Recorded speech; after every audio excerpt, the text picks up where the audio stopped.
Di video kali ini kita akan lanjutkan kembali materinya. Sekarang dari buku paket Matematika Tingkat Lanjut SMA kelas 11 ya, halaman 290 sampai dengan 297. Yang mana nanti kita akan berkenalan dengan fungsi non aljabar ya. Kemudian untuk pembahasan materi yang lain yang lebih lengkap dan pembahasan soal-soalnya untuk materi bab 5 ya, silakan nanti dicermati di playlist. Untuk link playlist ada di bawah di kolom deskripsi dari video kita kali ini. Baik, fungsi non aljabar. Nah, apa sih yang dimaksud dengan fungsi non aljabar? Jadi pada subbab ini kita akan belajar tentang fungsi non aljabar. Ya, nanti ada 4 fungsi non aljabar yang akan kita pelajari. Nah, secara sederhana ya, fungsi non aljabar ini dapat dipahami sebagai sebuah fungsi yang tidak dapat dinyatakan dengan operasi aljabar yang meliputi operasi penjumlahan, pengurangan, perkalian, dan pembagian.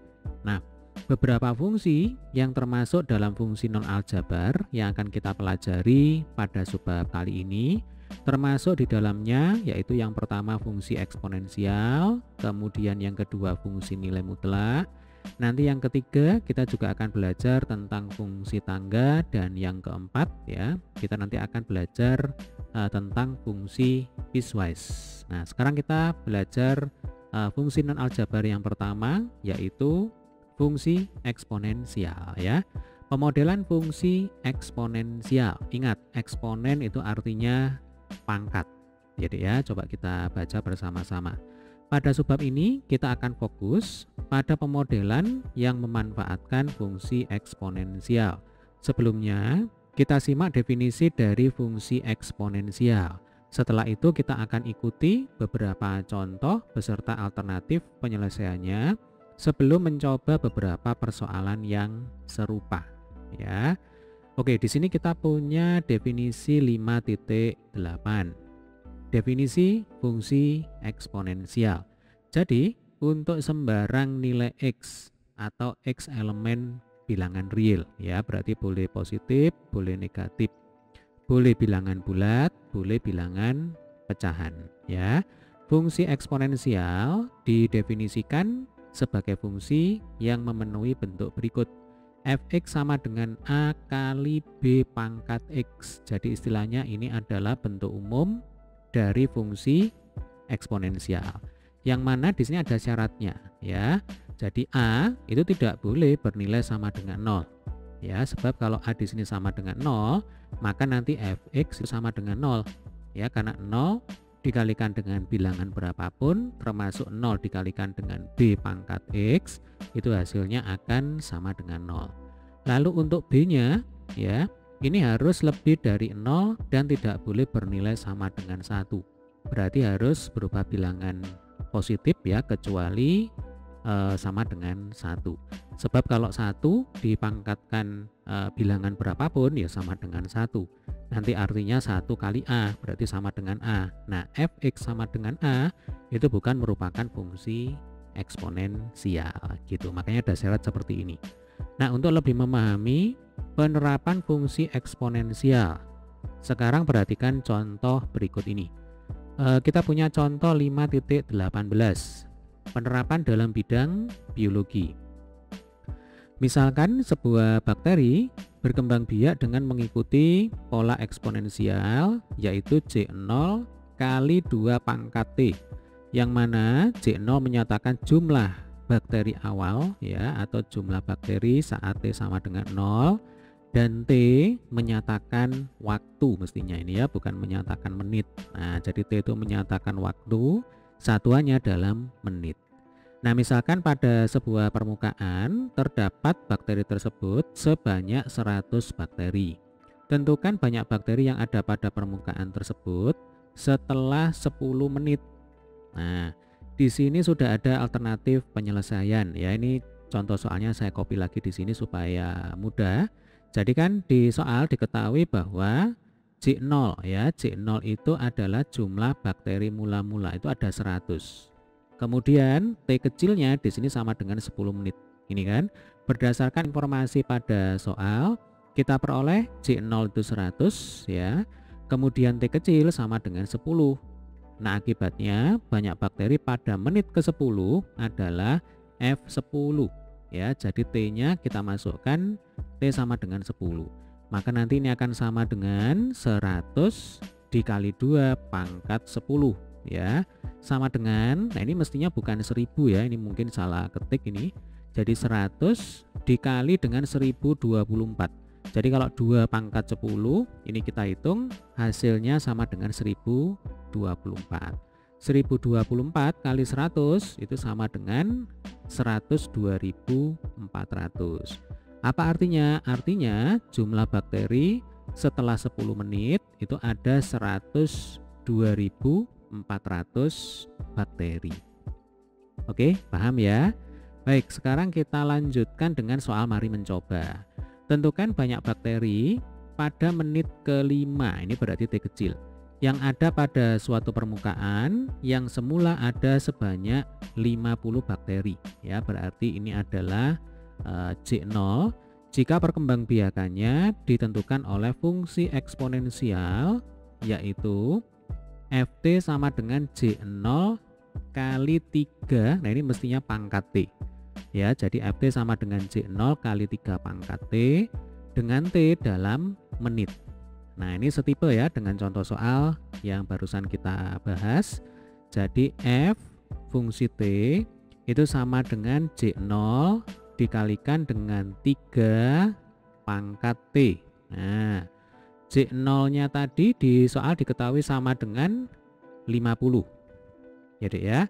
Kemudian ini kita kalikan dengan 3 pangkat T. Nah, berarti 3 pangkat 5 ya. Nah, 3 pangkat 5 itu kan sama dengan berapa? Kalau dihitung ya, 3 pangkat 5 itu berarti 3 kali 3 kali 3 kali 3 kali 3. Nah, sama dengan 243. Berarti ini 50 dikalikan 243. Nanti kalau kita hitung ya Dek ya, hasilnya adalah 12.150. Ini saya hitung dengan menggunakan kalkulator ya supaya cepat. Nah, apa artinya? Artinya jumlah bakteri ya pada sebuah atau pada suatu permukaan setelah 5 menit itu ada 12.150 bakteri. Bagaimana? Sampai sini bisa dipahami ya? Nah, sekarang kita akan lanjutkan dengan fungsi non-aljabar yang kedua, yaitu fungsi nilai mutlak ya. Pemodelan fungsi nilai mutlak. Dalam bagian ini kita akan belajar pemodelan matematika yang memanfaatkan konsep nilai mutlak. Paling tidak ada beberapa persoalan yang terkait dengan nilai mutlak, termasuk yang berkaitan dengan jarak dan penerapan di bidang fisika ya. Oke, di sini kita punya definisi 5.9, bentuk-bentuk fungsi nilai mutlak. Nah, sebelum kita lanjutkan ya, jadi prinsipnya fungsi nilai mutlak itu adalah sebuah fungsi yang bersifat mengubah bilangan negatif menjadi bilangan positif. Kalau bilangan positif ya tetap dirinya sendiri ya, tapi kalau bilangan negatif nanti diubah menjadi lawannya yaitu bilangan positif. Itu prinsip dasarnya ya. Nah, sekarang kita lanjutkan.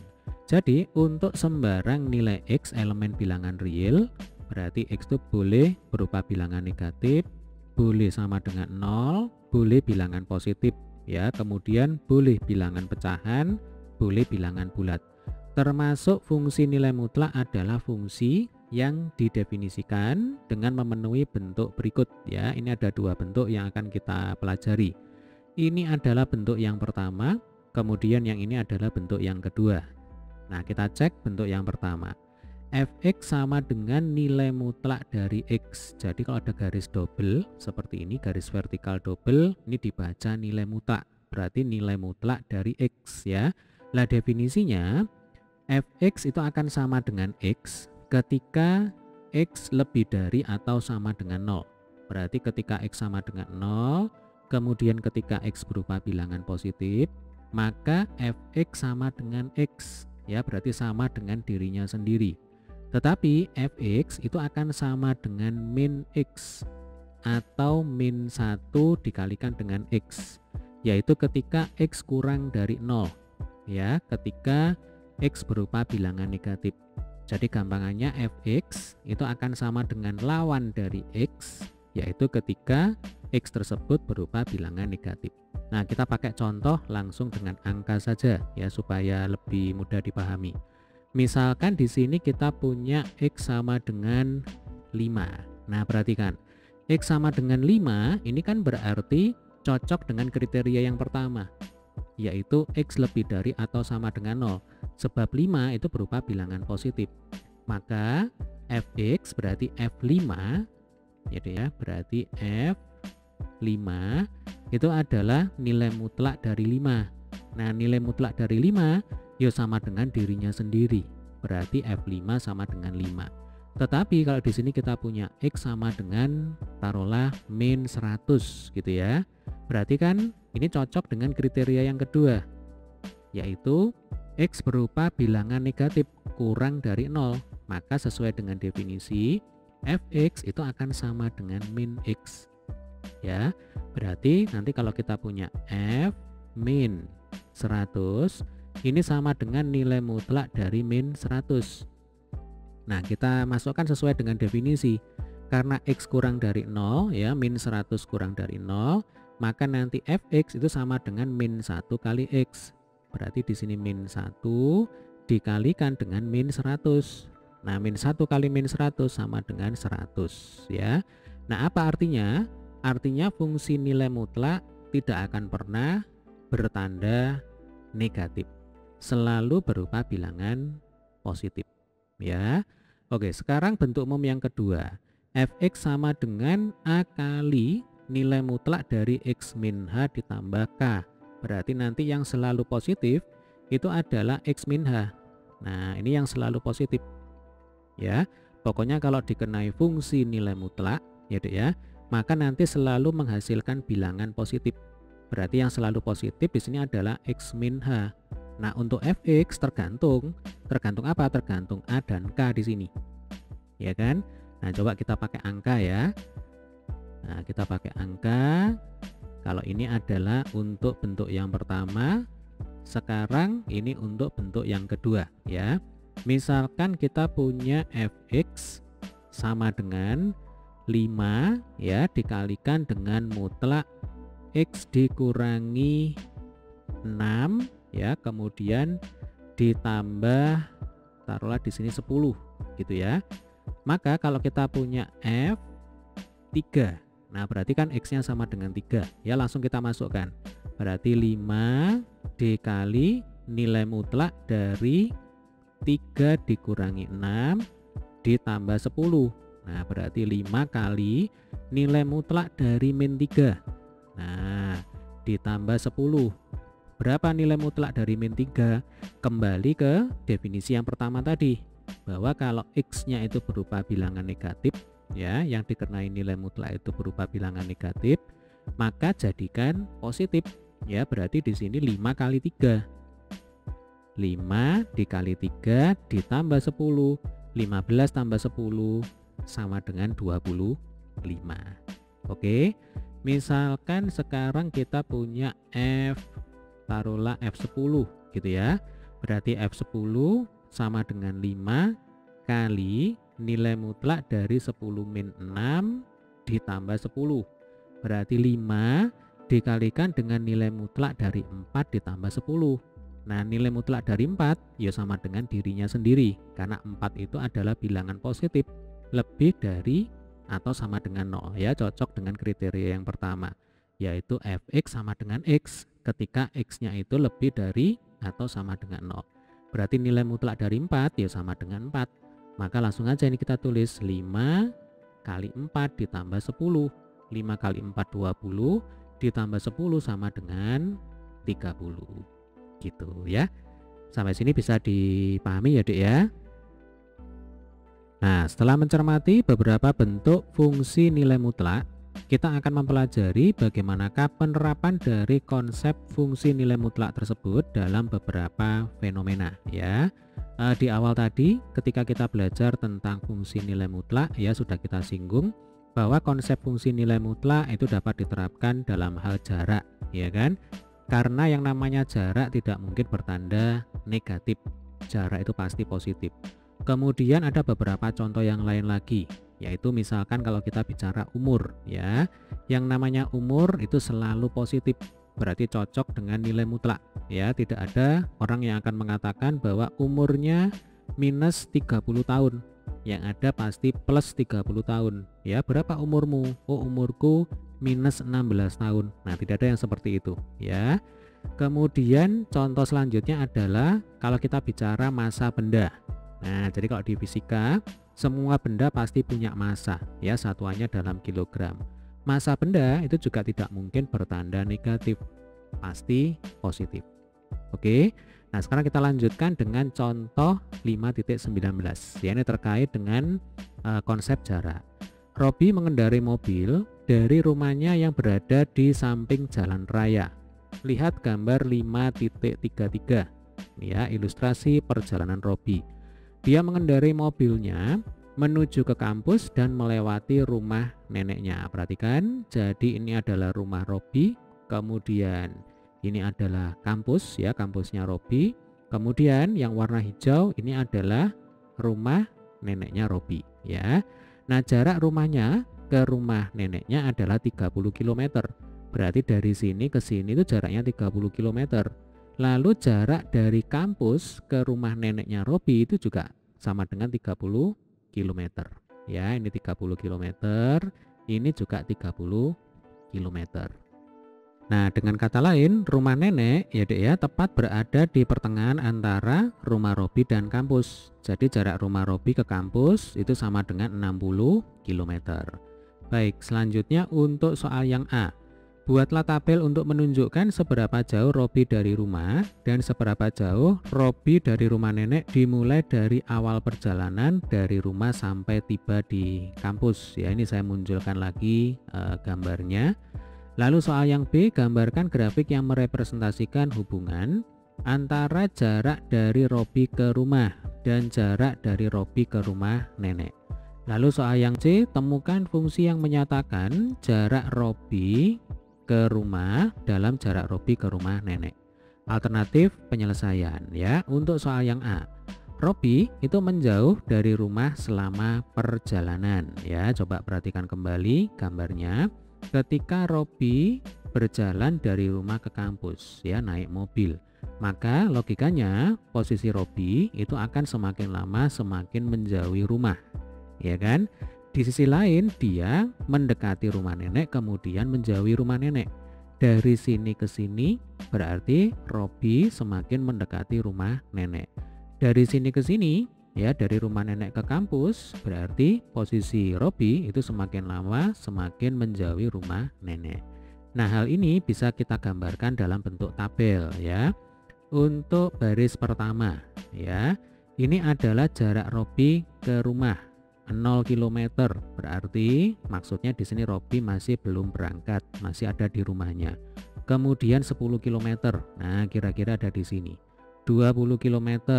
30 km, 40 km, 50 km, 60 km, berarti Robi sudah sampai, sudah tiba di kampus. Lalu baris yang kedua ya, ini menyatakan perhitungan jarak Robi ke rumah nenek ya. Contoh, ketika Robi belum berangkat ya, berarti posisi Robi masih ada di rumahnya. Maka jarak Robi ke rumah nenek itu sama dengan jarak rumah Robi ke rumah nenek. Yaitu berapa? Yaitu 30 km. Oke. Kemudian ketika Robi sudah menempuh jarak 10 km dari rumahnya, berarti kira-kira Robi itu ada di sinilah ya. Oke, misalkan ini 10 km. Berarti jarak Robi ke rumah nenek sekarang menjadi berapa? Menjadi 20 km. Ya kan, 10 ditambah 20 sama dengan 30 km. Nah, misalkan sekarang Robi telah menempuh jarak 20 km dari rumahnya ya. Kira-kira sampai di sini. Nah, ini 20 km. Berarti jarak Robi ke rumah nenek sekarang menjadi 10 km. Ya, 20 ditambah 10 sama dengan 30 km dan seterusnya ya. Misalkan di sini Robi sudah menempuh jarak 60 km ya, berarti Robi sudah sampai di kampus. Nah, Robi sudah sampai sini ya. Berarti berapa jaraknya Robi ke rumah nenek? Maka jarak Robi ke rumah nenek itu adalah jarak rumah nenek ke kampus, yaitu 30 km. Nah, ditulis di sini. Ya, bagaimana sampai sini bisa dipahami ya. Kemudian untuk pemilihan angka ini bebas ya. Ini boleh 0, 5, 10, 15, 20 dan seterusnya. Yang jelas ini rentangnya dari 0 sampai 60. 0 itu berarti Robi belum berangkat. Kalau 60 itu berarti Robi sudah tiba di kampus. Gitu. Nah, kemudian soal yang B, misalkan jarak Robi ke rumahnya adalah X dan jarak Robi ke rumah nenek adalah Y. Ya, ini saya tampilkan lagi gambarnya, kemudian ini tabelnya. Berarti baris yang atas itu X, yang bawah adalah Y. Grafik dari hubungan keduanya dapat diilustrasikan sebagai berikut. Jadi, ini kan mestinya mula-mula kosong ya. Ini ada sumbu X, kemudian ada sumbu Y. Lalu ini di sini ada pasangan berurutan ya. Ini X, Y, ini X, Y. Jadi ada 1, 2, 3, 4, 5, 6, 7 titik. Nah, tinggal kita pindahkan ke sini, tinggal kita gambar ya. Untuk koordinat titik yang pertama adalah 0,30 ya kan. Kemudian titik yang kedua yaitu 10,20. Nah, ini 10,20. Kemudian titik yang ketiga yaitu 20,10. Lalu titik yang keempat 30,0. Titik yang kelima 40,10 ya. Oke, kemudian titik selanjutnya adalah 50,20. Nah, ini 50,20. Kemudian titik yang terakhir adalah 60,30. Nah, baru nanti kita hubungkan dengan garis lurus sehingga hasilnya itu kira-kira seperti ini.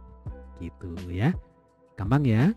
Nah, selanjutnya untuk soal yang C. Fungsi yang dapat merepresentasikan hubungan tersebut dapat dinyatakan sebagai fx sama dengan nilai mutlak dari x min 30. Nah, adik-adik, untuk menemukan fungsi nilai mutlak ini nanti kita akan bahas lebih detail di contoh soal berikutnya ya. Nah, namun di sini perlu kita perhatikan bahwa nilai tersebut hanya dibatasi untuk 0 kurang dari atau sama dengan x kurang dari atau sama dengan 60. Nah, interval ini atau batas ini itu dikarenakan jarak antara rumah ke kampus itu adalah 60 km. Sehingga fungsi fx itu terdefinisi untuk x antara 0 sampai dengan 60 km. Gitu pemahamannya. Oke. Nah, sekarang kita lanjutkan dengan soal mari mencoba. Rudi berjalan dari rumahnya yang berada di samping jalan raya serupa dengan ilustrasi pada gambar 5.33 ya. Jadi soalnya setipe dengan contoh soal yang barusan kita bahas. Rudi berjalan menyusuri trotoar di samping jalan raya tersebut untuk menuju ke salah satu pusat perbelanjaan. Jarak rumahnya ke pusat perbelanjaan tersebut 50 km ya. Kalau tadi Robi ke kampus, sekarang Rudi ke mall ya, ke salah satu pusat perbelanjaan. Di tengah-tengah antara pusat perbelanjaan dan rumah Rudi terdapat warung nasi Padang kesukaannya. Nah, pertanyaan yang A. Buatlah tabel untuk menunjukkan jarak Rudi dari rumah dan seberapa jauh dia dari warung nasi Padang dimulai dari awal perjalanan, yaitu dari rumah sampai tiba di pusat perbelanjaan. Nah, ini soalnya sudah saya copy lagi di sini. Kemudian ini adalah ilustrasinya ya. Jadi ini adalah rumahnya Rudi. Kemudian ini adalah mall ya, pusat perbelanjaan. Antara rumah Rudi dan mall terdapat warung nasi Padang. Nah, ini tepat di tengah-tengah. Di soal dikatakan bahwa jarak antara rumah ke mall itu 50 km. Maka kesimpulannya jarak dari rumah ke warung nasi Padang ini adalah 25 km ya kan. Jadi 50 dibagi 2. Demikian juga jarak dari warung ke mall ini sama dengan 25 km. Nah, sehingga di sini tinggal kita buatkan tabelnya ya. Persis sama seperti yang tadi. Jadi baris yang pertama ini menunjukkan jarak Rudi ke rumahnya. Jarak Rudi ke rumah.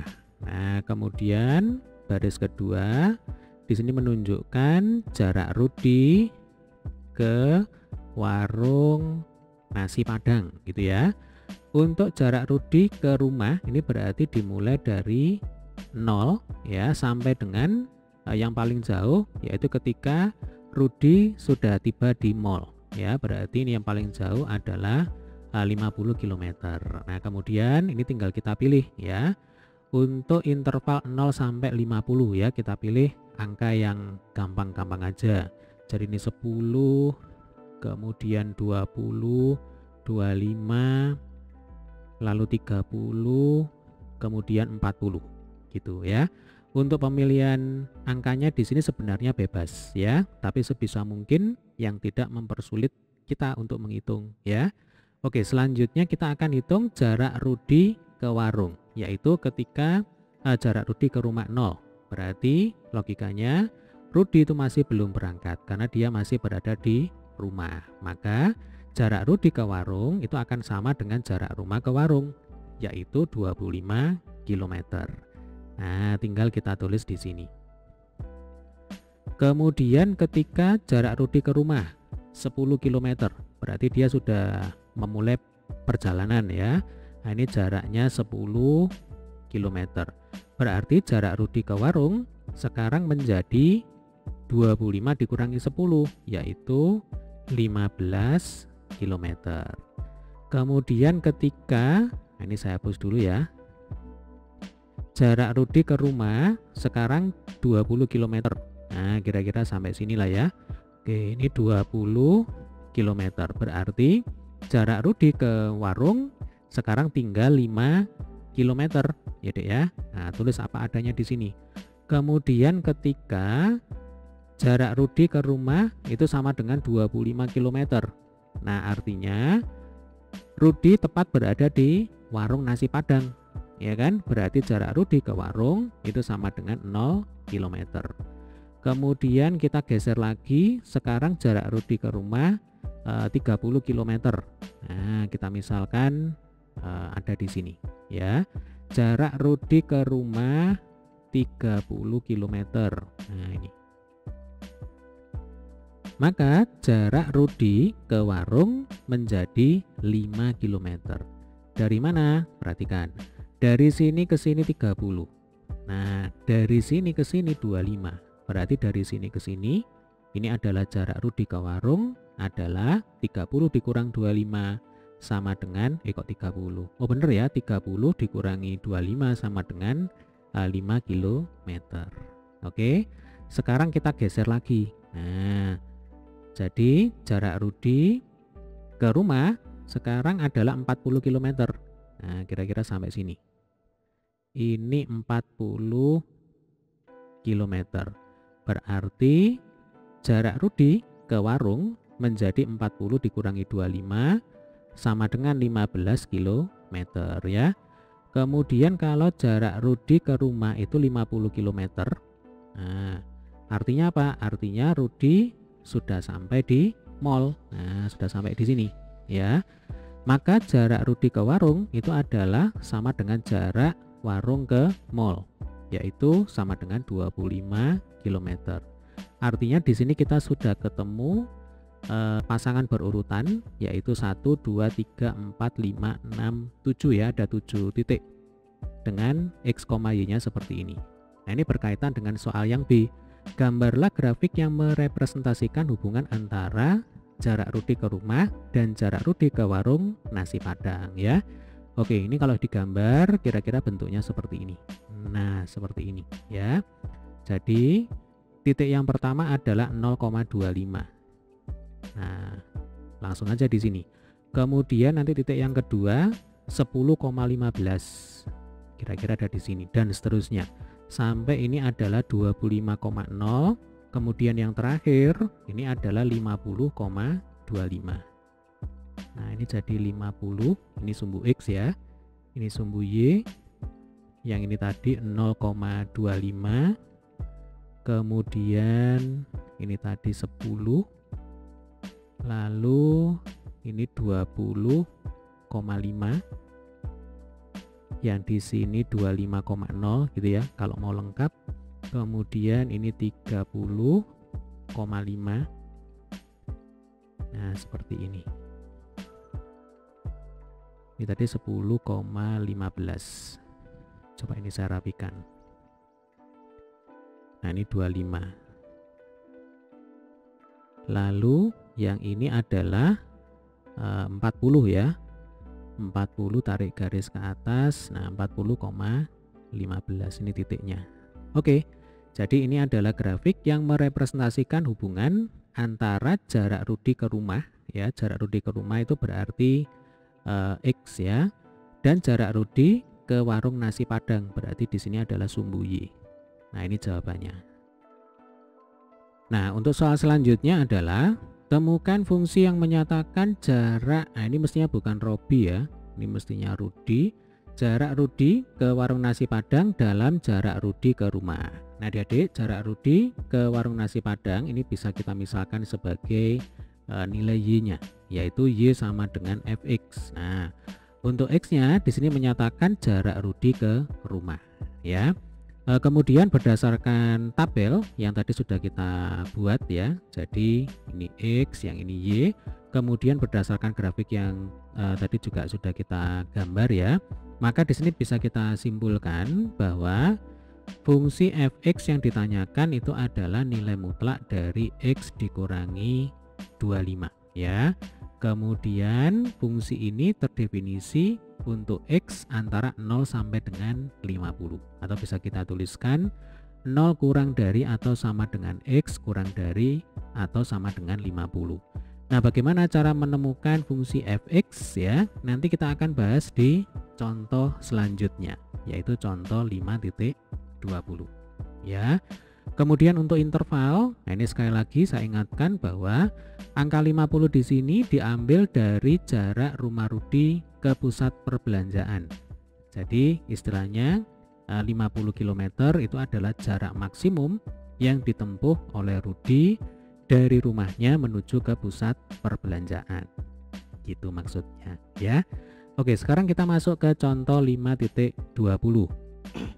Pantulan cahaya. Pada sebuah pameran di museum, terdapat dekorasi cahaya yang melibatkan beberapa lampu. Satu buah lampu ditempelkan pada dinding ya, sambil kita perhatikan gambar 5.36 yang berjarak 10 meter dari lantai. Berarti istilahnya 10 meter di sini adalah ketinggian lampu. Nah, lampunya ada di sini. Cahaya lampu ini diarahkan ke sebuah cermin yang berjarak 15 meter dari dinding tersebut, kemudian memantulkan cahaya ke dinding yang lain yang berjarak 8,5 meter dari cermin tersebut. Jadi di sini ada lampu, kemudian di sini ada cermin. Nah, ini cermin. Jarak cermin ke dinding pertama itu 15 meter, kemudian jarak cermin ke dinding kedua itu 8,5 meter. Untuk lebih jelas silakan perhatikan pada gambar 5.36 ya, ini gambarnya. Nah, pertanyaannya adalah pada ketinggian berapa pantulan cahaya mencapai tembok di hadapan tembok pertama ya. Jadi kalau ini tembok pertama, ini tembok kedua. Yang ditanyakan tuh yang ini. Nah, ini ketinggiannya berapa? Gitu. Nah, ini ada alternatif penyelesaian. Kita akan menggunakan fungsi nilai mutlak dalam bentuk fx sama dengan a kali mutlak x min h ditambah dengan k ya. Ini adalah bentuk umum dari fungsi nilai mutlak yang kedua yang tadi sudah kita bahas di awal-awal video. Nah, ini yang penting dengan h, k ya. Jadi ini kan ada mutlak x min h ditambah k. Nah, ternyata h, k itu adalah titik puncak dari grafik fungsi nilai mutlaknya. Apa yang dimaksud dengan titik puncak pada grafik fungsi nilai mutlak? Nah, ini ada gambar 5.37 ya. Ilustrasi pemantulan cahaya dalam koordinat. Berarti yang ini tadi. Nah, yang ini tadi kita nyatakan dalam bentuk sistem koordinat kartesius ya. Ingat di sini ada lampu. Nah, Lampu berada pada ketinggian 10 meter. Kemudian di sini ada cermin, ya, cermin berjarak 15 meter dari dinding pertama dan 8,5 meter dari dinding kedua. Nah, penempatan lampu, kemudian penempatan cermin, lalu di sini ada dinding pertama dan dinding kedua, ya Dek ya. Ini bisa kita nyatakan dalam bentuk koordinat kartesius. Jadi untuk lampu ini berarti koordinatnya adalah 0,10, ya kan? Jadi pusat koordinatnya itu ada di sini. Ini 0,0, ya, bukan 10,0. Nah, ini mestinya 0,0 ya. Ini saya coret. Ini 0,0. Ini pusat koordinat. Kemudian ini adalah koordinatnya lampu. Lalu 15,0 ini adalah koordinatnya cermin. Ya. Cermin ini berjarak 8,5 meter dari dinding kedua. Jadi ini adalah dinding pertama, ini dinding kedua, ya. Berarti nanti di sini koordinatnya adalah 23,5, sekian. Dari mana 23,5? Dari 15 meter ditambah 8,5 meter. Ingat, ini pusat koordinat, ya. Ini X sama dengan 0. Berarti yang di sini nanti X-nya akan sama dengan 23,5 meter. Nah, pertanyaannya adalah di sini Y-nya itu berapa? Ya kan? Nah, ini yang ditanyakan. Nah, selanjutnya karena titik puncaknya adalah, nah ini mestinya bukan 0,15 ya Dek ya. Yang benar ini 15,0. Nah, coba perhatikan. Jadi ini adalah koordinat titik puncak. Jadi disebut titik puncak boleh, disebut titik patah juga boleh ya. Yang mana ini koordinatnya adalah 15,0 bukan 0,15. Nah, ini saya ganti aja ya. Ini saya coret. Nah, saya ganti yang benar yaitu 15,0. Dengan cara substitusi kita akan peroleh fx sama dengan a kali mutlak x min 15 ditambah 0. Jadi ingat, bentuk umum dari fungsi nilai mutlak yang kedua adalah fx sama dengan a kali mutlak x min h ditambah dengan k. Yang mana h, k ya Dek ya, ini adalah koordinat titik puncak. Nah, sehingga di sini hanya sama dengan 15 ya kan. Kemudian k-nya sama dengan 0 karena titik puncaknya ada di koordinat 15,0 gitu. Nah, kalau data ini kita masukkan ke bentuk umum fungsi nilai mutlak yang ini, maka kita akan dapatkan seperti ini. Fx sama dengan A ya kali mutlak x min 15 ditambah dengan 0. Oke, dapat dipahami ya. Nah, selanjutnya karena 0,10 ya berada pada garis. Coba kita cek gambarnya. 0,10 itu adalah koordinatnya lampu. Dia berada di sumbu Y ya. Jadi karena 0,10 berada pada garis, maka kita peroleh, ya ini juga disubstitusi. Jadi Y-nya atau Fx-nya itu 10, ya Dek ya. 10 sama dengan A dikalikan dengan mutlak X min 15. X-nya adalah 0, berarti 0 dikurang 15 ya. Akibatnya nilai dari A, nah ini mestinya nilai dari A ya. Oke, ini ketikanya kurang. Jadi akibatnya nilai A adalah 2/3. Nah, coba perhatikan. Jadi 10 itu sama dengan A kali mutlak dari 0 min 15 ya. 0 dikurang 15 itu sama dengan negatif 15. Berarti 10 sama dengan A kali nilai mutlak dari minus 15. Ya, bilangan negatif kalau dikenai nilai mutlak menjadi positif. Itu konsepnya. Berarti ini A kali 15 sama dengan 10. Kemudian ini kalau kita sederhanakan ya, kiri kanan kita bagi dengan 5. Berarti ini 2, yang ini 3.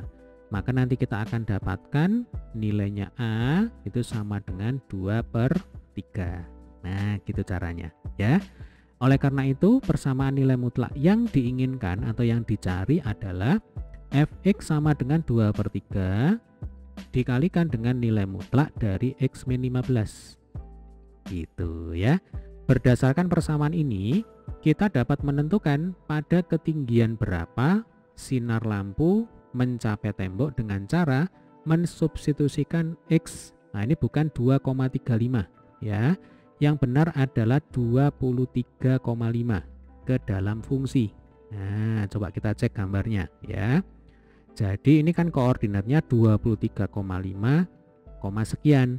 Nah, sekiannya di sini atau Y-nya di sini itu adalah ketinggian sinar pantulan pada dinding yang kedua. Ini dinding pertama, ini dinding kedua. Ya, nah ini yang ditanyakan. Ya, jadi X-nya itu sama dengan 23,5, bukan 2,35 ya.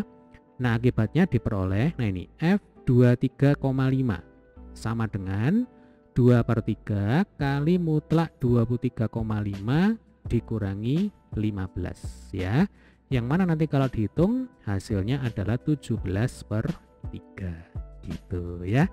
Baik, sekarang ini ada soal mari berpikir kritis. Samosir sedang bermain senter. Dia berdiri di hadapan tembok dan cermin berada sejajar di antara samosir dan tembok.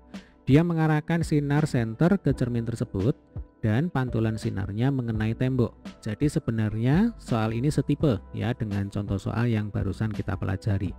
Diketahui samosir memegang senter pada ketinggian 1 meter. Kemudian jarak antara dia, berarti jarak antara samosir dan cermin adalah 5 meter. Dan jarak dia ke tembok adalah 15 meter. Tentukan berapa tinggi pantulan sinar di tembok. Nah adik-adik, jadi soal ini setipe ya dengan contoh soal yang barusan kita bahas. Baik, ini sudah saya copy lagi soalnya, kemudian kita bisa memanfaatkan gambar ilustrasi pada contoh sebelumnya ya sambil kita modifikasi sedikit. Jadi ceritanya di sini ada samosir sedang memegang senter ya. Ketinggian senter diukur terhadap lantai itu sama dengan 1 meter. Nah, dari sini ke sini itu 1 meter. Oke. Kemudian ini lantai, lalu di sini adalah tembok ya, samosir berdiri di sini. Ya. Kemudian di soal dikatakan bahwa jarak antara dia berarti jarak antara samosir ke cermin 5 meter. Ya, cerminnya ada di sini. Jadi sinarnya kan mantul. Nah, dari sini ini adalah sinar datang, kemudian ini sinar pantul ya, bisa membayangkan ya. Maka cerminnya itu ada di sini. Nah, ini cerminnya. Jarak antara samosir ke cermin adalah 5 meter. Berarti dari sini ke sini itu adalah 5 meter. Oke. Kemudian jarak antara samosir ke tembok adalah 15 meter. Berarti dari sini ke sini itu 15 meter ya. Kalau dari sini ke sini 5 meter berarti sisanya adalah 10 meter. Nah ini mungkin sketsa gambarnya kurang pas ini ya, nggak masalah. Namanya sketsa, yang jelas fungsinya hanya untuk membuat kita lebih mudah dalam membayangkan ya. Oke, langkah selanjutnya adalah ini bisa kita nyatakan dalam bentuk sistem koordinat kartesius ya. Berarti di sini nanti ada sumbu X, kemudian ini adalah sumbu Y. Ini sumbu X, kemudian ini adalah sumbu Y. Maka ini adalah koordinat lampu senter, kemudian nanti di sini adalah koordinat cermin yang menjadi titik patah atau titik puncak. Kemudian ini adalah koordinat pantulan sinar di tembok ya. Yang pertama koordinat center berarti 0,1. Jadi pusat koordinatnya itu ada di sini. Ini 0,0 ya. Atau saya pakai warna hijau aja biar beda ya. Jadi ini 0,1. Lalu koordinat cermin adalah 5,0.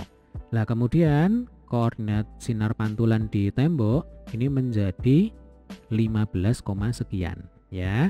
15 dari mana? 15 itu dari sini ke sini ya. 5 tambah 10 itu 15. Atau langsung berdasarkan data yang ada di soal, jarak antara samosir ke tembok 15 meter. Nah tugas kita adalah menentukan nilainya Y ini berapa ya. Jadi ini kan 15, sekian atau 15, Y. Nah Y nya ini berapa ya. Caranya sama persis seperti contoh soal yang barusan kita bahas. Berarti kita bisa menggunakan bentuk umum fungsi nilai mutlak yang kedua, yaitu fx sama dengan A kali mutlak x min h ditambah dengan k. Kemudian ingat H dan K itu adalah absis dan ordinat dari titik puncak. Yang mana di sini titik puncaknya adalah 5,0. Ini adalah titik puncak ya Dik ya. Berarti hanya sama dengan 5, kemudian K-nya sama dengan 0. Nah, tinggal kita substitusikan ke fx ya. Berarti kita akan dapatkan fx sama dengan A kali mutlak x dikurang 5 ditambah dengan 0. Fx sama dengan A kali mutlak x dikurang 5. Ya. Langkah selanjutnya adalah menghitung nilainya A. Nah, kita bisa menggunakan data ini. 0,1. Berarti x-nya 0, lalu y-nya sama dengan 1. Atau x-nya 0, fx-nya sama dengan 1. Ya, kita substitusikan kembali ke sini. Berarti ini 1 sama dengan A kali mutlak 0 min 5. Mutlak 0 min 5 itu ya berarti sama dengan 5. Ya, berarti 1 sama dengan A kali 5. Jadi mutlak dari negatif 5 sama dengan 5. Maka kita peroleh A sama dengan 1/5. Sehingga dengan kata lain fx itu sama dengan 1/5 kali mutlak x min 5. Nah, ini adalah model matematisnya ya. Yang ditanyakan itu adalah y, yang mana x-nya sama dengan 15. Nah, tinggal kita masukkan ke sini. Jadi nanti F15 ya, ini yang ditanyakan di soal, itu akan sama dengan 1/5 kali nilai mutlak dari 15 dikurang 5. Berarti sama dengan 1/5 kali nilai mutlak dari 10. Nilai mutlak dari 10 ya sama dengan 10. Berarti 1/5 kali 10 sama dengan 2. Nah, apa artinya? Artinya tinggi pantulan sinar di tembok itu adalah 2 meter. Nah, ini 2 meter setelah dihitung. Ini 2 meter ya. Oke, sampai sini bisa dipahami ya. Nah, di video selanjutnya kita akan lanjutkan dengan mempelajari pemodelan fungsi tangga. Terima kasih.